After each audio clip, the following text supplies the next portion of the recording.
Apakah kamu penggemar film horor? Sudah punya rencana nonton film menyeramkan sama pasangan, keluarga, atau juga gebetan di malam Jumat ini? Film horor Bisikan Iblis mungkin bisa jadi salah satu pilihan nih guys. Film ini menghadirkan pemeran utama Amanda Manopo. Film Bisikan Iblis ini menceritakan tentang Nani yang diperankan sendiri Manopo yang menjadi saksi ketika ibunya Sophia yang dibunuh oleh sosok yang ia juluki iblis hitam guys.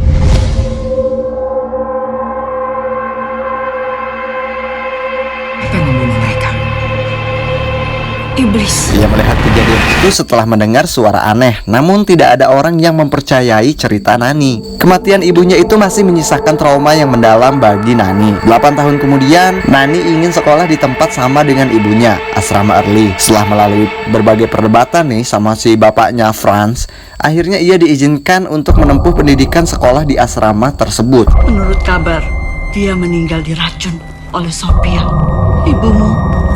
Di asrama Early, Nani bertemu dengan Sila diperankan oleh Rebecca Cloper yang ramah dan kemudian menjadi sahabatnya di sana. Nani juga bertemu dengan kepala sekolah yang disiplin dan bijaksana, Bu Emil, serta seorang guru killer bernama Pak Arnold.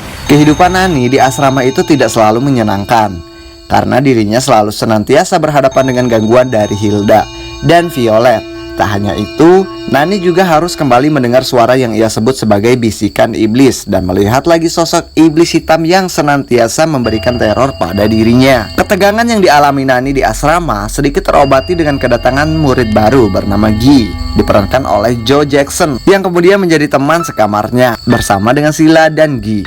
Nani mengungkap misteri asrama Early yang terkait dengan kematian ibunya 8 tahun yang silam. Nah, kelebihan dari film Bisikan Iblis ini mampu menyajikan latar tempat dengan efek kuno dan angker yang pas. Hal ini sesuai dengan plot cerita dalam film ini guys. Para pemerannya pun juga mampu menampilkan karakter penokohan dalam film ini dengan cukup baik.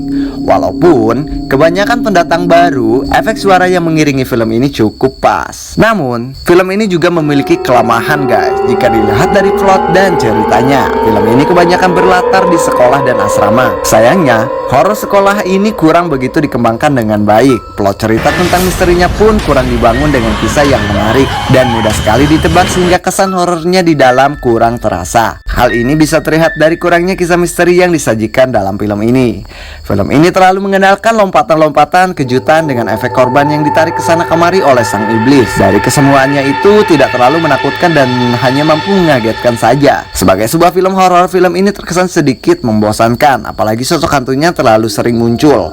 Efek kemunculannya pun terlalu berisik. Namun, film ini patut ditonton bagi Anda para penikmat film horor di Indonesia. Walaupun kisah misteri dalam film ini kurang dikembangkan dengan baik, namun efek horor yang disajikan cukup membuat Anda terkaget-kaget. Latar tempat dan efek suara yang disajikan pun cukup bagus. Suasananya angker di dalam film ini mampu tergambarkan dengan sangat baik. Pokoknya nih, buat menemani malam Jumat kalian ini, kalian harus nonton nih film Bisikan Iblis yang diperankan langsung oleh Amanda Manopo, sehingga para penonton bisa merasakan suasana mencekam di dalam film ini guys. Wajib nonton ya guys ya. Dan itulah salah satu film horor yang diperankan oleh Amanda Manopo. Apakah kalian sudah pernah menontonnya? Kalau belum, silahkan kalian menontonnya untuk menemani malam Jumat kalian di hari ini. Dan saya Nadir di sini, sampai berjumpa kembali.